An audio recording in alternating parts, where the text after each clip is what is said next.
A paz de nosso Senhor Jesus Cristo, aos prezados irmãos e ouvintes da Palavra de Deus. Hoje, dia de domingo, 20 de outubro de 2024, vamos dar continuidade aos nossos estudos bíblicos da Escola Dominical, referentes ao quarto trimestre deste ano. E nós estamos estudando neste período as promessas de Deus. E hoje chegamos à lição de número 3, que fala sobre as promessas de Deus para a igreja. Espero que você esteja bem, que você possa, em paz, sossegado, com as suas anotações, participar da nossa escola bíblica dominical. Eu gostaria de ler com vocês um texto bíblico que está lá em Mateus 28, 18 a 20. Texto que serve de base para a nossa lição de hoje. Palavras de Jesus. E chegando-se Jesus, falou-lhes, dizendo: É-me dado todo o poder no céu e na terra. Portanto, ide, ensinai todas as nações, batizando-as em nome do Pai, do Filho e do Espírito Santo, ensinando-as a guardar todas as coisas que eu vos tenho mandado. E eis que eu estou convosco todos os dias, até a consumação dos séculos. Amém. Vamos fazer uma oração, pedir a mão de Deus sobre o nosso estudo. Senhor, meu Deus, que o teu Espírito possa nos estar orientando nesta oportunidade, Senhor, dando sabedoria a nós, Senhor, que somos ouvintes da tua palavra, Senhor, e que possamos guardá-las no nosso coração e praticá-las, Senhor, conforme a tua vontade, para o testemunho da tua igreja neste mundo. É o que te pedimos em nome de Jesus. Amém. Na lição passada, nós estudamos sobre as promessas de Deus para Israel. Vocês se lembram? Promessa de Deus a Abraão, formar de Abraão uma grande nação, a nação de Israel,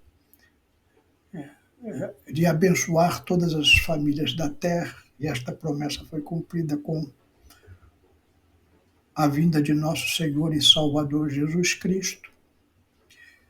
Mas nós vimos também que Israel recusou a crer que Jesus era o Messias prometido para ele. Então Israel está num período de lapso, afastado de Deus. Voltará no final dos tempos, como já vimos também na lição passada. Mas atualmente, com a ressurreição de nosso Senhor Jesus Cristo, iniciou-se a dispensação da graça, ou seja, a salvação pela fé. E agora o sacerdócio passou à igreja. A igreja é responsável de levar o evangelho a toda criatura e fazer esta ligação entre o céu e a terra, através da mensagem de nosso Senhor Jesus Cristo. Então, nós vamos estudar hoje as promessas de Deus para a igreja, porque Deus, ele não só delegou a tarefa à igreja, como ele também nos capacitou. E nossa lição está dividida em 3 partes. A natureza da promessa de Deus para a igreja, as promessas de Deus para a igreja e as condições para viver as promessas de Deus. Então, já entrando na primeira parte, sobre a natureza da promessa de Deus para a igreja, quero ler alguns versículos para os irmãos e fazer uma reflexão sobre eles.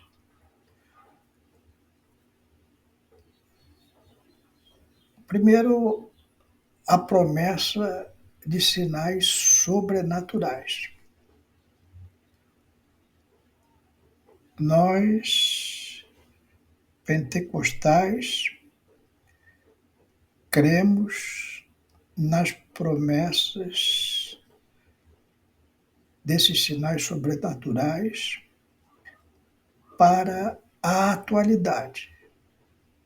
Ou seja, ela se manifestou desde a ressurreição de Cristo e a chamada para os primeiros discípulos a levarem a mensagem até os dias de hoje. Lá em Marcos 16, 17 e a parte C do versículo 18 diz assim: estes sinais seguirão aos que crerem. Em meu nome expulsarão os demônios, falarão novas línguas. E o 18, e imporão as mãos sobre os enfermos e os curarão. Então, nós cremos na atualidade dessas promessas. Nós temos poder dado por Jesus para expulsar demônios, para falar em novas línguas, para impor a mão sobre os enfermos e os curar. Diferente de algumas igrejas evangélicas que ensinam que esse poder só foi dado à igreja no seu início e depois cessou. Não concordamos com este ensinamento e nós vemos operando aqui no Brasil grande número de igrejas pentecostais, falando em línguas, expulsando demônios, impondo a mão sobre os enfermos e os curando, acreditando nesses sinais sobrenaturais como uma promessa de Deus para a igreja.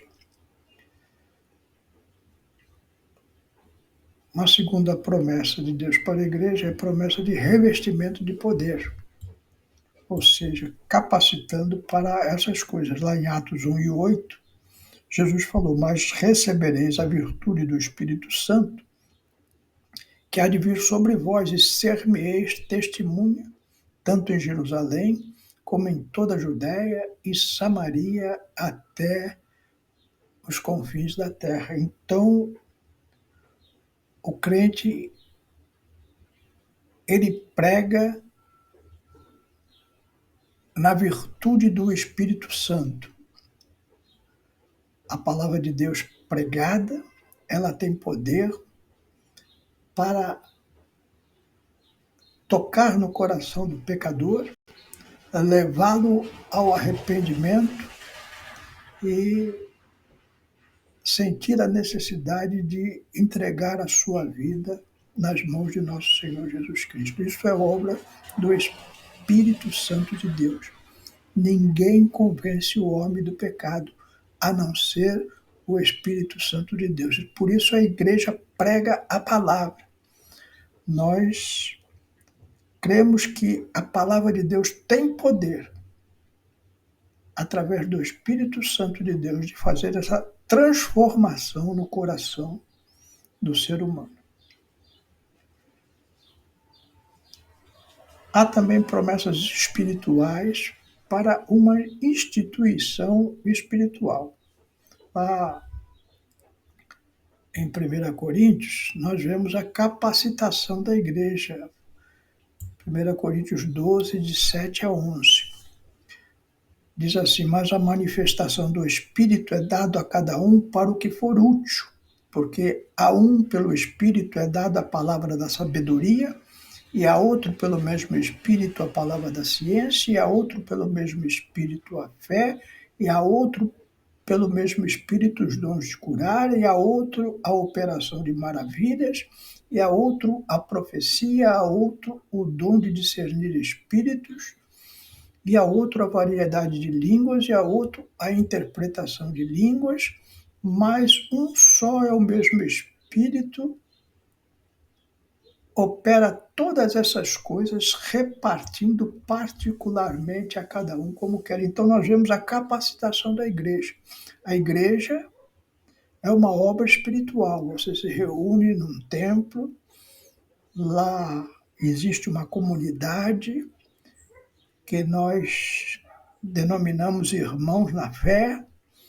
Essa comunidade louva a Deus com hinos espirituais. Deus capacita a igreja com poderes para expulsar demônios, para curar enfermos.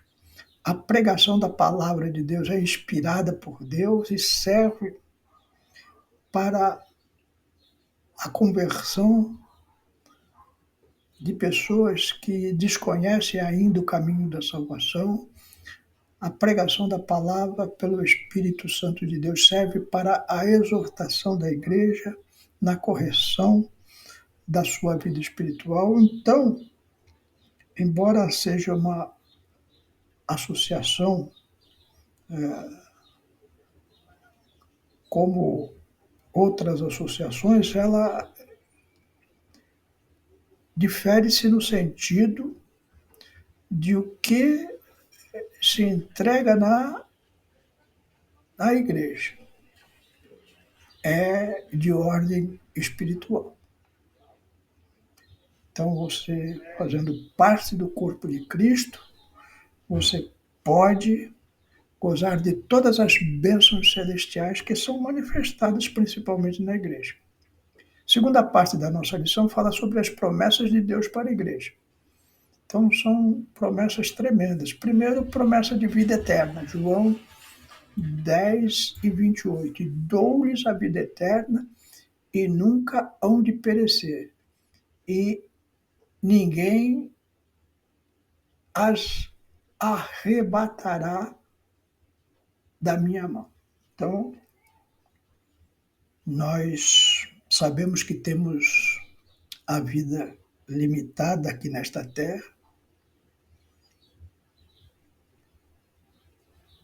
Semana retrasada faleceu a nossa irmã Zenaide, com 90 anos de idade, e nós nos entristecemos porque ainda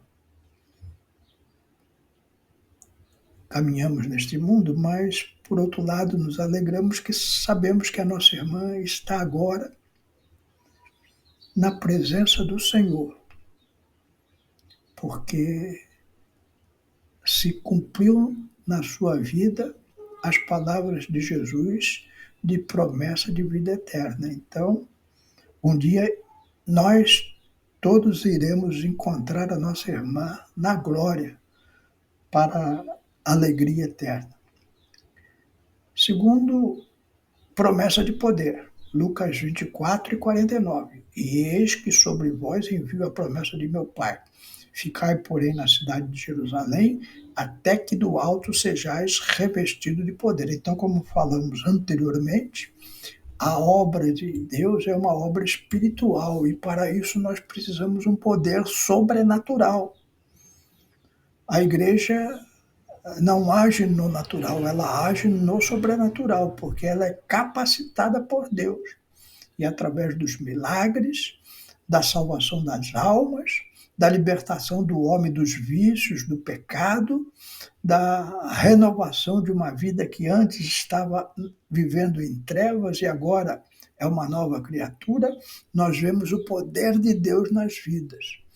E isso faz com que as pessoas que vivem em trevas, que estão condenadas por uma vida de pecado, de vícios, possam encontrar alguma esperança em nosso Senhor Jesus Cristo, aproximando-se da Igreja de Cristo, os servos de Deus, e recebendo uma palavra de salvação. Terceiro, a promessa de glorificação do nosso corpo, Filipenses 3:21, que transformará o nosso corpo abatido para ser conforme o seu corpo glorioso, segundo o seu eficaz poder, até sujeitar a si todas as coisas. Então, a igreja está aguardando o arrebatamento. E a nossa irmã Zenaide está lá no céu, a alma e o espírito diante do Senhor, mas um dia em que Jesus vir buscar a sua igreja, diz a palavra de Deus que os que estiverem mortos em Cristo ressuscitarão primeiro. E nós que estivermos vivos nos juntaremos com eles, num corpo agora glorioso, para viver eternamente com nosso Senhor e Salvador Jesus Cristo. Agora tem a nossa parte, né? Tem a parte das condições para viver as promessas de Deus, que é a terceira parte da nossa lição. Então, como eu vivo essas promessas de Deus? Primeiro, é preciso crer. Hebreus 11:6. Ora, sem fé é impossível agradar-lhe, porque é necessário que aquele que se aproxima de Deus creia que ele existe e que é galardoador dos que o buscam. Então, sem fé é impossível agradar a Deus. Passo fundamental para a conversão a nosso Senhor Jesus Cristo.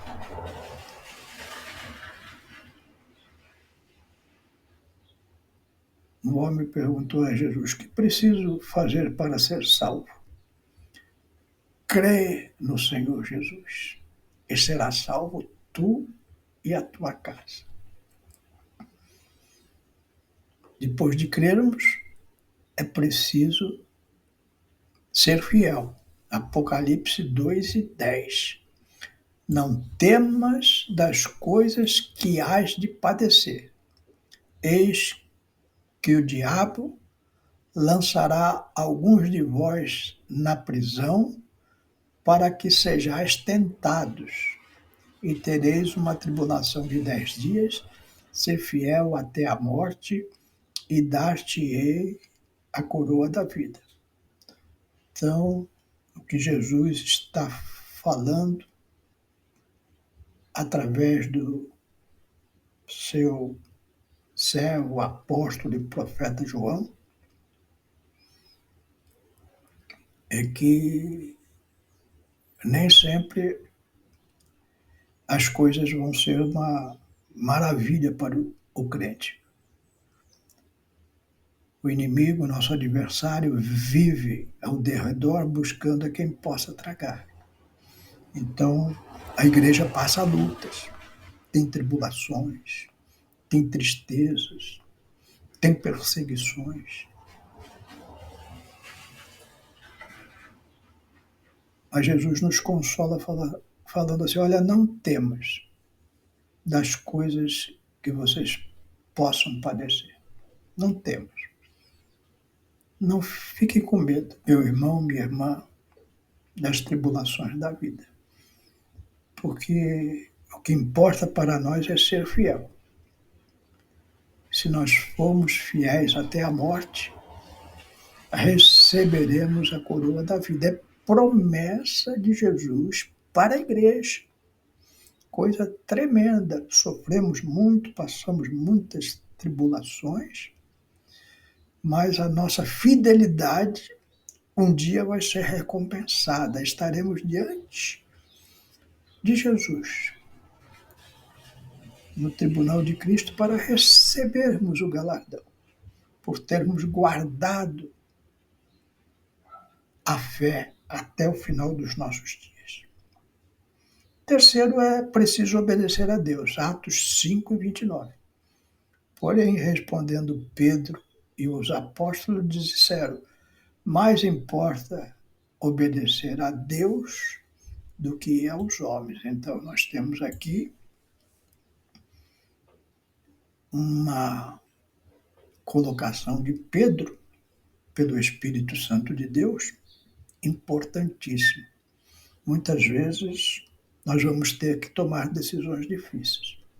Vivemos num mundo de leis, seguimos essas leis, seguimos a orientação dos nossos governantes, porém até o ponto que esses governantes não nos obriguem a contrariar a palavra de Deus. Então, nesse momento, importa mais obedecer a Deus do que aos homens. Pedro foi preso e depois de solto, quando estavam soltando Pedro, falaram para ele: olha, vamos soltar vocês, mas não pregue mais essa palavra, não fale mais de Jesus. Falou: não, aí não. Vocês podem mandar tudo, podem me prender, podem me maltratar, podem me impor regras, mas vocês não podem me impedir de obedecer a Deus. E Deus tinha separado Pedro e os apóstolos para pregar o Evangelho. Essa é a missão da igreja. A missão da igreja é pregar o Evangelho. Ela não pode ser impedida disso. E se por algum motivo, alguma autoridade tentar nos induzir, nos obrigar a fazer alguma coisa contrária à palavra de Deus, agora sim, não estamos mais presos a essa autoridade, sim a autoridade de Deus. E importa obedecer a Deus mais do que aos homens. Concluindo, irmãos, esses versículos que lemos e meditamos nesta oportunidade refletem a perspectiva da doutrina pentecostal e destacam a importância da fé, da fidelidade e obediência para viver plenamente as promessas de Deus. Que você possa ter aproveitado esta oportunidade para entender as grandes promessas de Deus para a igreja e que elas possam te ajudar a permanecer fiel até o fim. Foi bom que você chegou aqui ao final dessa lição, sinal que você está perseverando. E agora eu tenho o prazer de orar por você, pela sua família, pelo seu emprego, pela sua saúde,